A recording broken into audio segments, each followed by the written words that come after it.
The Oracle Network.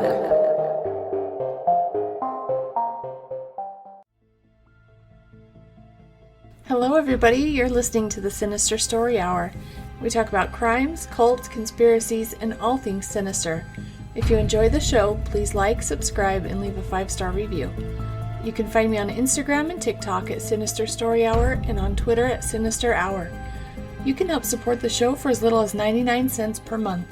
As always, thank you for listening, and let's jump in.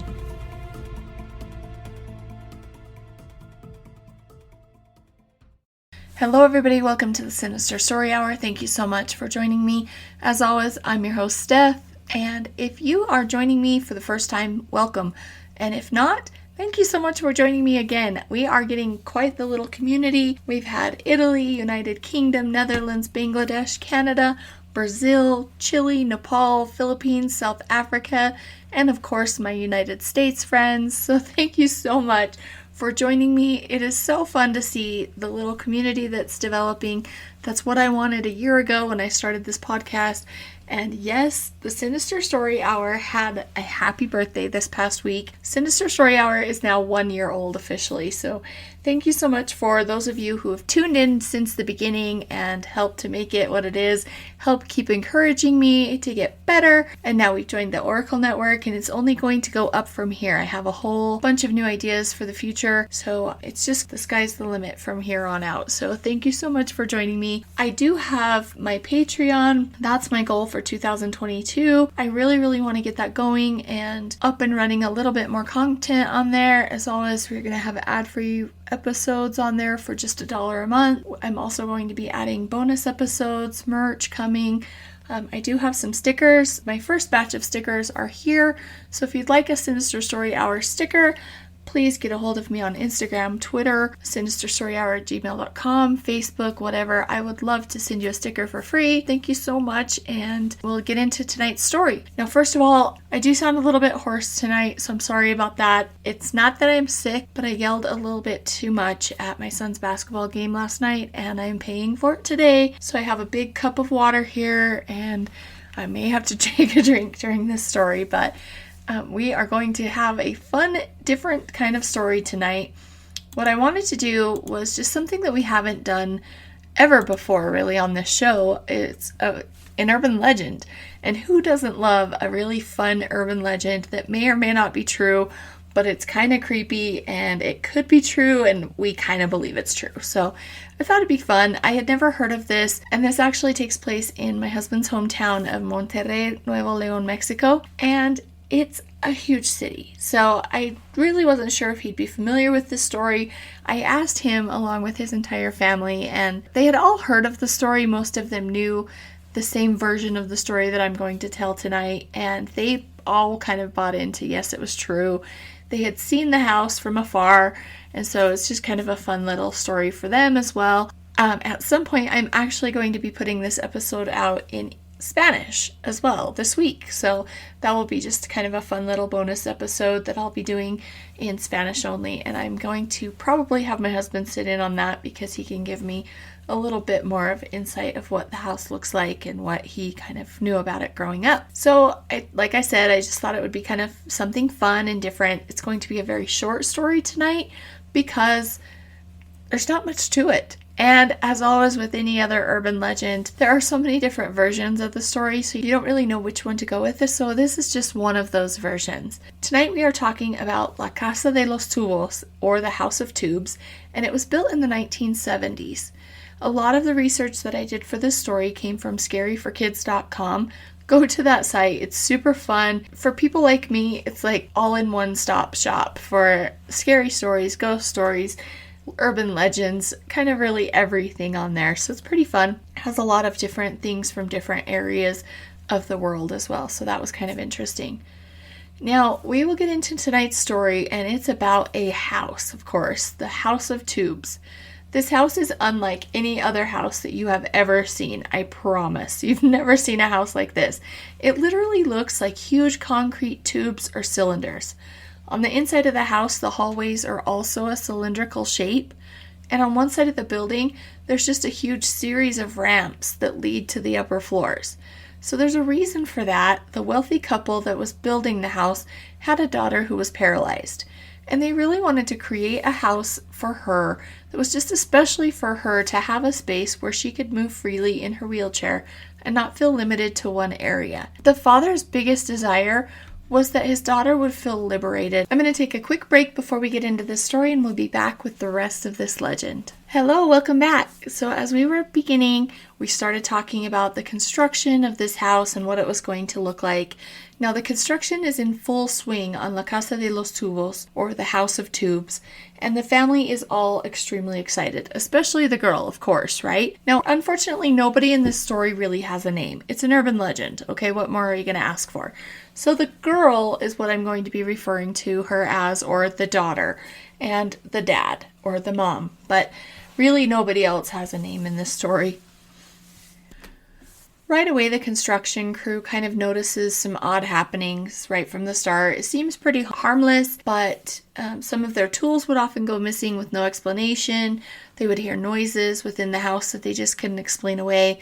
Nothing too harmful, but they definitely did notice some things that were odd about the house from the beginning. One day, the girl asks her dad to take her around the house on a tour, and he cannot wait to take her around this house and show her the progress on it, right? Because this house, again, he's doing this all for her. So he takes her out on this tour, and on that very day, 2 of the architects that had designed the house ended up dying as a result of falling concrete. At that point, the legend says that the construction crews knew something was going wrong, and they knew that there was a bad vibe in the house. They immediately stopped working and refused to go back because they were just too scared at that point. So a time goes by, and the family finally finds another crew that would dare work on the house. And one day, the little girl wants to go check on them and kind of just check out the house and see the progress. So she's checking out all the ramps in the house, and she's going from one floor to another, and I can only imagine how happy she felt and how free she felt to go all over this house without any corners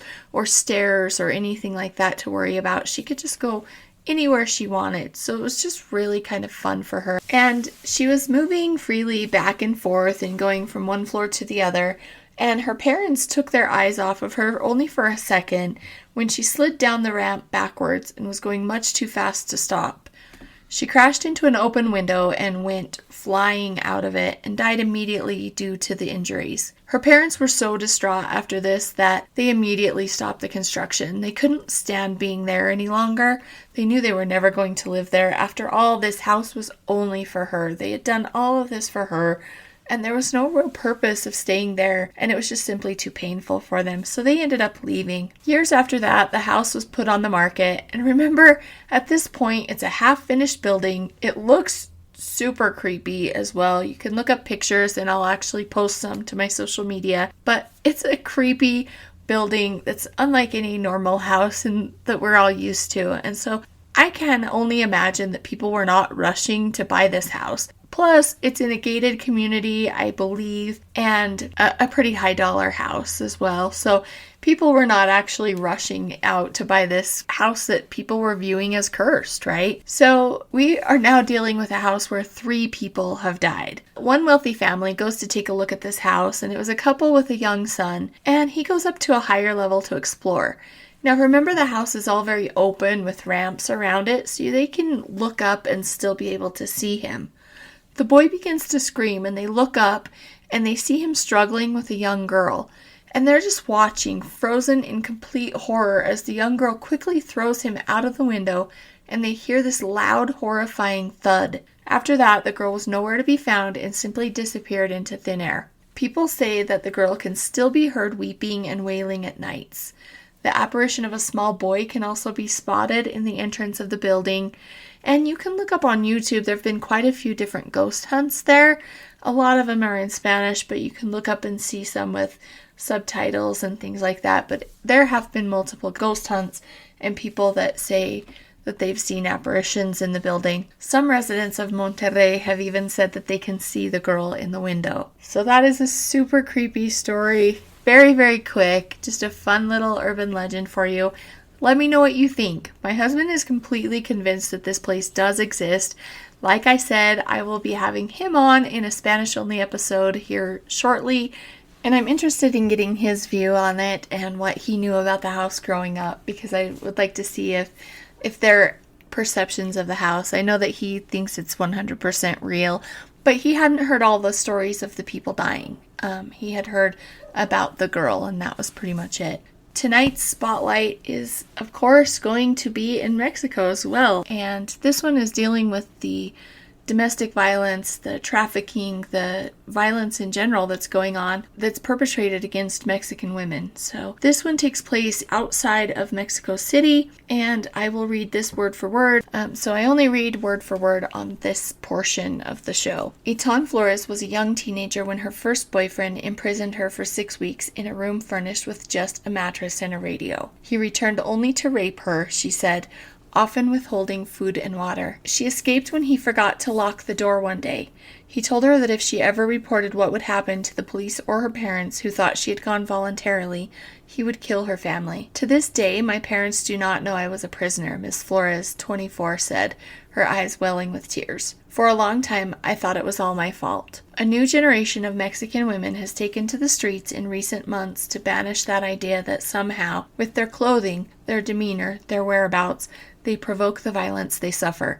That attitude is so entrenched in society that it extends to the police and the courts. 1 out of every 3 women in Latin America has experienced sexual or physical violence, according to the United Nations, but 98% of gender-related killings in the region are not prosecuted. Although violence against both men and women has reached record levels in Mexico, analysts say that many of the violent deaths of women are femicides, killings in which the victims were targeted because of their gender. And the number of women who die violently in Mexico is climbing.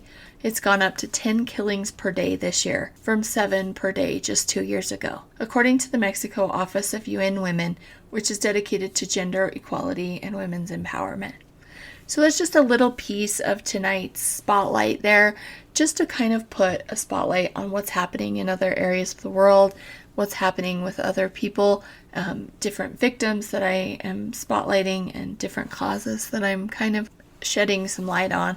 And the violence in Mexico is definitely one of those. It comes very near and dear to me because we've been directly affected by family members being hurt or missing or killed. The violence against women is definitely higher in Mexico right now, and 10 killings per day. I can't even imagine being your normal. So, as always, I read that word for word. Please go check out that source. I will leave it in my show notes.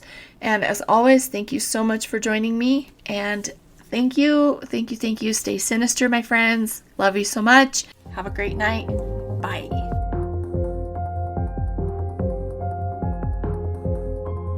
The Sinister Story Hour is a proud partner of the Oracle Network.